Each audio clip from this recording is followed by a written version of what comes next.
अस्सलाम वालेकुम my dear students, उम्मीद है कि आप सब ठीक होंगे। आज हमारा लेक्चर नंबर 7 है, क्लास हमारी BSc-S1 चैप्टर नंबर 7। बच्चों आज हम स्टार्ट करने जा रहे हैं बैंक रिकॉन्सिलिएशन स्टेटमेंट। तो बच्चों लास्ट लेक्चर्स के अंदर हमने इसके कुछ बेसिक रूल्स जो है वो पढ़े थे, रीजंस ऑफ डिफरेंस। तो वो आपने बच्चों याद कर लिए होंगे, मुझे उम्मीद है। अगर बच्चों आपने वो रूल्स याद कर लिए तो आपको ये क्वेश्चन सॉल्व करने में बिल्कुल भी कोई मसला नहीं होगा। तो सबसे पहले बच्चों हम क्वेश्चन को रीड कर लेते हैं। ये हमारे पास चैप्टर नंबर 7 है, bank reconciliation statement. Exercise number first बच्चों हम आज सॉल्व करेंगे। तो prepare a bank reconciliation statement as on 31 December 2010 from the following particulars provided by mister Bilal. तो सबसे पहले बच्चों हम इसका फॉर्मेट देखते हैं। आपने इसका फॉर्मेट कैसे बनाना है, ये आपके पास बच्चों इसका फॉर्मेट है। एक्सरसाइज नंबर 6 है। सबसे ऊपर बच्चों आपने नाम लिखना है मिस्टर बिलाल, फिर आपने हेडिंग देनी है बैंक रिकॉन्सिलिएशन स्टेटमेंट, और उसके बाद बच्चों आपने डेट लिखनी है एज ऑन 31 दिसंबर 2010। जी बच्चों ये आपके पास जो है वो फर्स्ट जो कॉलम बनेगा वो आपके पास पर्टिकुलर्स का कॉलम बनेगा। उसके बाद बच्चों आपने नेक्स्ट कॉलम बनाना है, उसमें आपने डेबिट क्रेडिट, और फिर आपके पास जो है वो लास्ट कॉलम बनेगा रुपीज़। इसमें रुपीज़ का एक ही कॉलम आपने बनाना है। अब इसके अंदर बच्चों आपने ट्रांजैक्शंस को रिकॉर्ड किस तरीके से करना है, तो उसके लिए बच्चों देखिएगा सबसे पहले उसने आपको दिया हुआ है balance as per cash book. तो बच्चों ये बैलेंसेस के बारे में हमने अभी पढ़ा नहीं था, तो ये रूल्स में से इसको देखते हैं। मैंने आपको रूल्स पढ़ाए थे, तो आपके पास रूल्स होंगे बच्चों। ये देखिए जी यहाँ पे लिखे हुए हैं बैलेंसेस। तो बच्चों आपके पास टोटल 4 किस्म के बैलेंस हो सकते हैं क्वेश्चन के अंदर। तो इन 4 में से कोई सा भी एक या दो जो बैलेंस है वो आपको क्वेश्चन के अंदर दे सकता है। मैक्सिमम जो है वो 2 देगा, तो एक जो है वो मस्ट होगा, तो मैक्सिमम 2 हो सकते हैं। तो इस क्वेश्चन के अंदर अगर हम देखें उसने हमें दिया हुआ जी balance as per cash book. तो ये ज़रा देखिएगा बच्चों, balance as per cash book हमारा जो है वो क्या हो रहा है, डेबिट हो रहा है या क्रेडिट हो रहा है।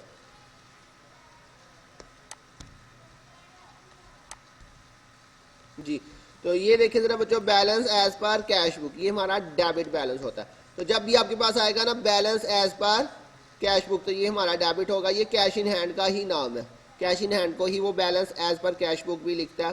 तो बच्चों जब भी आपके पास आए तो आपने इसको क्या करना है, डेबिट करना है। तो यहाँ पे देखिए जरा बच्चों, फर्स्ट एंट्री के अंदर लिखा हुआ है जी balance as per cash book 50,000। तो अब आपने बच्चों इसको यहाँ पे लिखना कैसे है, आपने यहाँ पे लिख देना है balance as per cash book. यहाँ पे बच्चों डेबिट भी होगा क्रेडिट भी होगा। तो ये डेबिट है तो आपने इसके आगे लिख देना डेबिट बैलेंस, और अमाउंट बच्चों आपके पास इसकी कितनी थी, 50,000। नेक्स्ट कॉलम में आपने लिख देना 50,000। इस तरह से बच्चों आपने इसको रिकॉर्ड करना है। उसके बाद सेकेंड एंट्री है जी आउटस्टैंडिंग चेक। तो नेक्स्ट बच्चों यहाँ पे हम लिखेंगे आउटस्टैंडिंग चेक। जी बच्चों अब ये मैंने आपको रूल इसीलिए याद करवाए थे कि ये आपको पता हो कि डेबिट होगा या क्रेडिट। जी बच्चों अब आपने ये ज़ुबानी बताना है मुझे कि आउटस्टैंडिंग चेक जो है ये डेबिट होता है या क्रेडिट। तो अपने माइंड के अंदर रिवाइज कीजिएगा और बताइएगा कि ये आउटस्टैंडिंग चेक क्या होता है। बच्चों ये हमारा डेबिट होता है। ये आपके पास रूल्स है, यहाँ से मैं आपको दिखा देता हूँ, लेकिन आपको ये रूल ज़बानी आने चाहिए। ये बच्चों देखिए फर्स्ट एंट्री हमने पढ़ी थी अनप्रेजेंटेड आउटस्टैंडिंग। जी बच्चों ये देखिए जी आउटस्टैंडिंग चेक हमारा क्या होता है, डेबिट होता है। तो बच्चों अगर आपको ये रूल्स आते हैं तो ये क्वेश्चन बहुत ही आसान होंगे। तो आउटस्टैंडिंग चेक की अमाउंट बच्चों कितनी है, 20,000 इसकी अमाउंट है। अच्छा बच्चों अब आपने हर 2 एंट्रियों के बाद जो है इसका बैलेंस निकालना होगा। बैलेंस हम कैसे निकालेंगे बच्चों, जी बच्चों अब यहाँ पे आपने देखना ये भी डेबिट है और ये भी डेबिट है। तो बच्चों अगर दोनों डेबिट डेबिट है तो आपने इनको प्लस कर देना। 50 और 20 टोटल कितना बन जाएगा, 70,000। जी बच्चों यहाँ पे आपने ये जो टोटल करना है इसके साथ भी डेबिट आएगा। डेबिट क्यों आएगा, क्योंकि ये दोनों डेबिट थे। तो आपके पास टोटल करके जो आंसर आएगा उसके साथ भी आपने डेबिट लिख देना। जैसे बच्चों आपको मैथ का रूल पता है, अगर प्लस प्लस हो तो वो दोनों प्लस हो जाते हैं, और ऐसे ही अगर माइनस माइनस हो तो वो दोनों भी प्लस हो जाती हैं। प्लस माइनस हो तो वो दोनों आपस में माइनस हो जाती हैं। तो बिल्कुल बच्चों सेम वही रूल यहाँ पे अप्लाई होगा। अगर डेबिट डेबिट होगा तो प्लस कर देंगे और साइन भी डेबिट ही आएगा, और अगर यहाँ पे क्रेडिट क्रेडिट हुआ तो फिर भी प्लस करेंगे और साइन जो है वो क्रेडिट आ जाएगा, और अगर यहाँ पे डेबिट क्रेडिट हुआ तो फिर माइनस करेंगे और साइन जो है वो बड़ी अमाउंट वाला आएगा। सेम बच्चों मैथ वाला रूल यहाँ पे अप्लाई होगा। उसके बाद बच्चों आपने नेक्स्ट एंट्री देखनी है जी। नेक्स्ट एंट्री में लिखा हुआ जी अनकलेक्टेड चेक। तो ये बच्चों आपने टोटल किया, इसको आपने ब्लैंक छोड़ देना। अब नेक्स्ट लाइन पे आ जाए आप, अनकलेक्टेड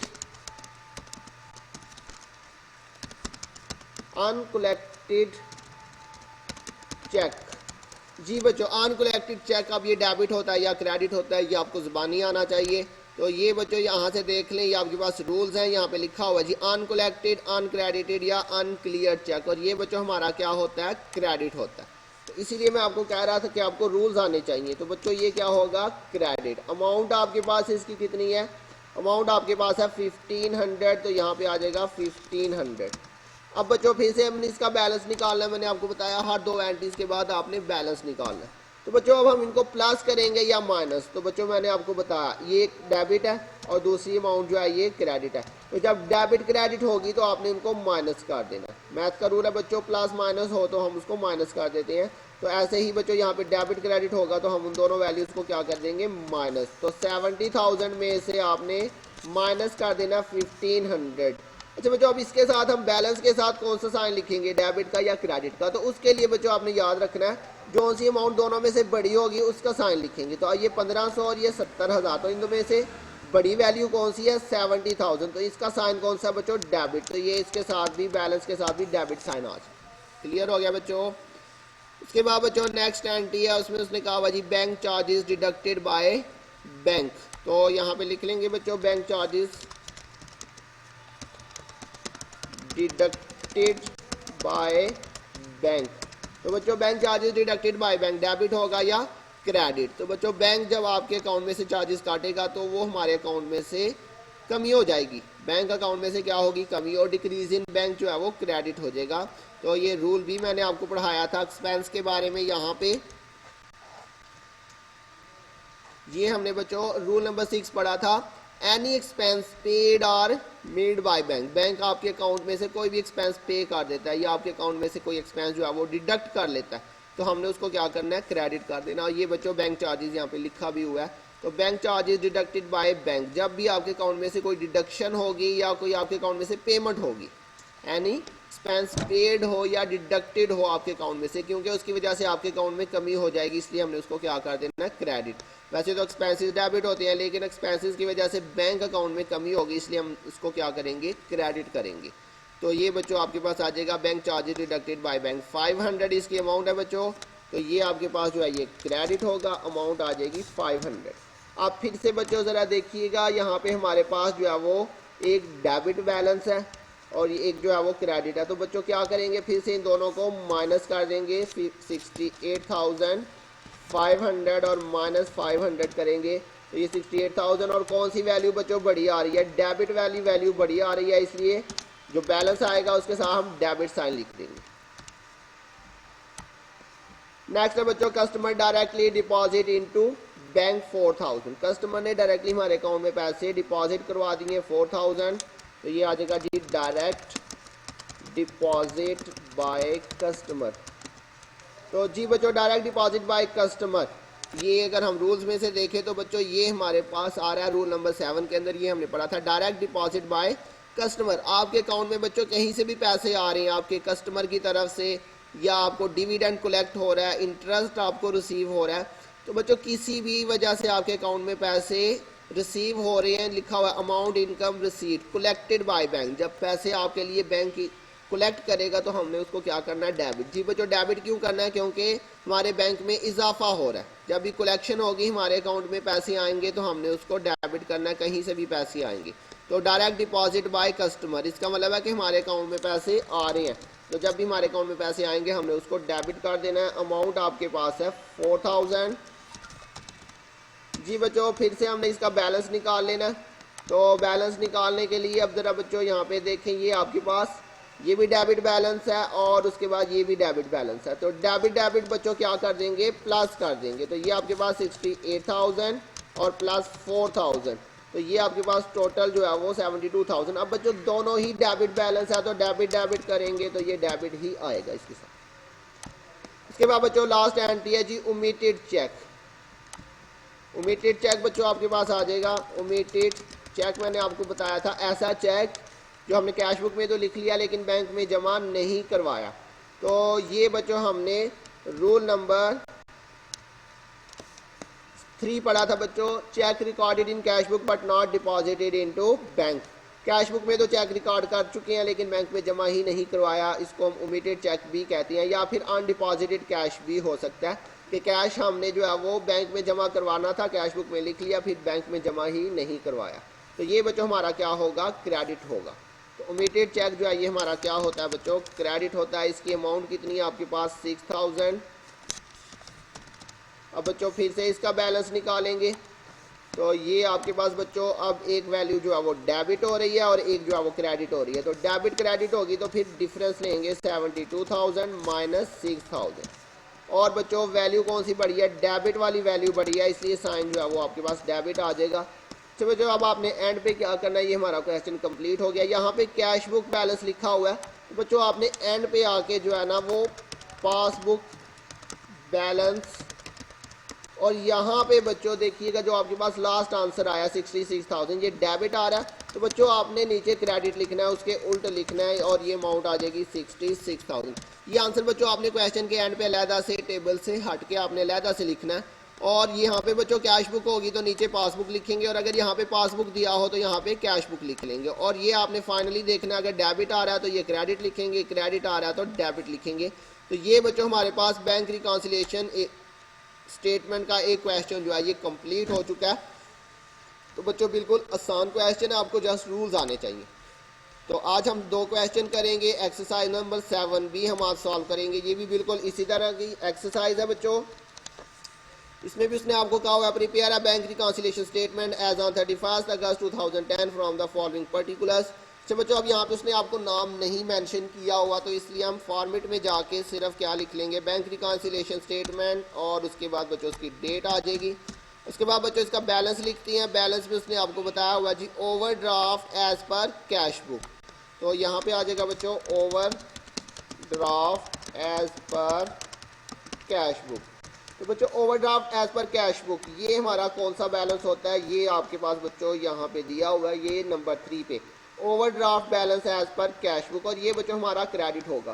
तो आज हमने ये दो बैलेंसेस क्वेश्चंस के साथ साथ याद कर लेने, एक तो balance as per cash book debit होगा और overdraft as per cash book जो है ये क्रेडिट होगा। क्लियर हो गई बात बच्चों। तो overdraft as per cash book ये हमारा क्रेडिट बैलेंस होगा, ये आपने आज याद कर लेना। इसकी अमाउंट बच्चों आपके पास है 25,000।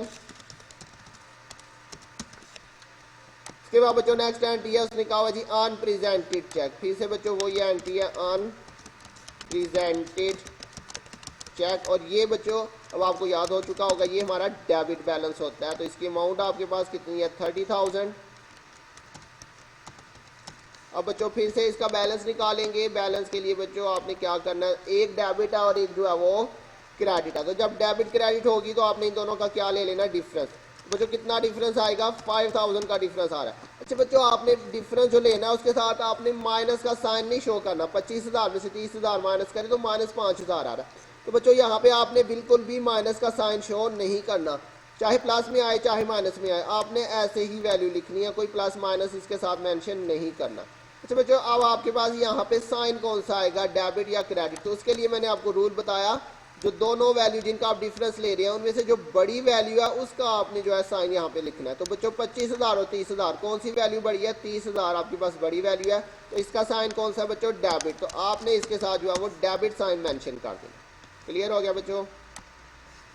उसके बाद है जी अनक्रेडिटेड चेक 10,000। तो ये आपने बच्चों बैलेंस वाली लाइन खाली छोड़ दी है। उसके बाद आ जाएगा अनक्रेडिटेड चेक, और ये बच्चों आपको याद होगा ये हमारा क्रेडिट बैलेंस होता है।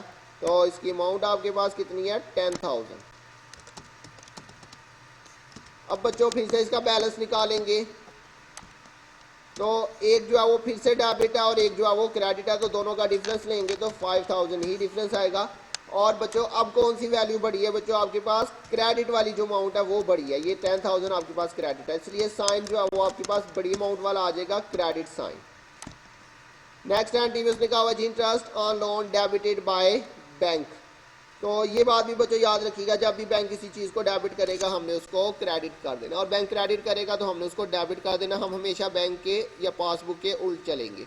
तो interest on loan debited by bank, वैसे रूल्स में से अगर देखें तो ये हमारे पास रूल्स के अंदर रूल नंबर 6 हमने पढ़ा था बच्चों, ये देखिएगा इंटरेस्ट ऑन लोन, ये लिखा हुआ है बच्चों यहाँ पे, बैंक अपने अकाउंट होल्डर की तरफ से कोई भी रकम अदा कर दे तो बैंक ने आपकी तरफ से इंटरेस्ट जो है ना वो पे कर दिया, या फिर बैंक ने आपके अकाउंट में से इंटरेस्ट जो है वो डिडक्ट कर लिया। तो बच्चों इंटरेस्ट पे कर दे बैंक, या डिडक्ट कर दे, या बैंक उसको डेबिट करे तो हमने उसको क्रेडिट कर देना। ये बच्चों लिखा हुआ है इंटरेस्ट ऑन लोन, ये हमारा क्या होगा बच्चों, क्रेडिट हो जाएगा। कोई सा भी एक्सपेंस आ जाए हमने उसको यहाँ पे क्रेडिट करना है, इंटरेस्ट ऑन लोन। क्लियर हो गया बच्चों, ये हमारा क्रेडिट होगा। इसकी अमाउंट आपके पास बच्चों कितनी है, 5000। इंटरेस्ट ऑन लोन जो है वो 5000 है। अब बच्चों फिर से जो है वो इसका बैलेंस निकालेंगे। बैलेंस के अंदर बच्चों आपके पास दोनों वैल्यूज क्रेडिट है, 5000 ये भी क्रेडिट है और ये भी क्रेडिट है, तो इसलिए क्रेडिट क्रेडिट होगा तो दोनों को ऐड कर लेंगे। तो ये आपके पास साइन भी बच्चों क्रेडिट वाला आ जाएगा, क्योंकि दोनों सेम है तो फिर क्रेडिट साइन ही आएगा आपके पास। इसके बाद बच्चों interest on investment. Interest on investment बच्चों ये हमने पढ़ा था रूल नंबर 7 के अंदर। इंटरेस्ट ऑन इन्वेस्टमेंट ये हमारी इनकम होती है, तो जब भी इनकम आपके अकाउंट में आएगी तो हमने उसको डेबिट करना है। तो ये आपके पास बच्चों क्या हो जाएगा, इंटरेस्ट ऑन इन्वेस्टमेंट, ये आपका बच्चों डेबिट हो जाएगा। और इसकी अमाउंट आपके पास कितनी है बच्चों, 6000, ये आपके पास इसकी अमाउंट है जी बच्चों। अब हमारे पास जो है वो एक जो है वो क्रेडिट वैल्यू है और एक जो है वो डेबिट वैल्यू है, तो इसलिए दोनों का क्या लेंगे, डिफरेंस लेंगे फिर से। तो 10 - 6 करें तो 4000 आपके पास डिफरेंस आ रहा है। और बच्चों साइन कौन सा लिखेंगे, बड़ी अमाउंट का साइन, तो 10000 बड़ी अमाउंट है तो इसका साइन क्रेडिट था, तो इसलिए बैलेंस के साथ भी क्रेडिट साइन आ जाएगा। और उसके बाद बच्चों लास्ट एंट्री है जी, डिपॉजिट इन ट्रांजिट 10000। तो डिपॉजिट इन ट्रांजिट जी बच्चों, डिपॉजिट इन ट्रांजिट मैंने आपको बताया था वो पैसे जो आपने बैंक में जमा करवा दिए लेकिन बैंक वालों ने उसकी एंट्री अभी तक रिकॉर्ड नहीं की, किसी भी वजह से हो सकता है बच्चों। तो ये हमने रूल्स में पढ़ा था बच्चों नंबर 4 पे, cheque or cash deposited into bank but not recorded in bank statement. ऐसा चेक या कैश जो हम बैंक में जमा करवा चुके हैं लेकिन बैंक वालों ने अभी तक उसको बैंक स्टेटमेंट में रिकॉर्ड नहीं किया, इसको हम डिपॉजिट इन ट्रांजिट भी कहते हैं, और ये हमारा क्रेडिट बैलेंस होता है।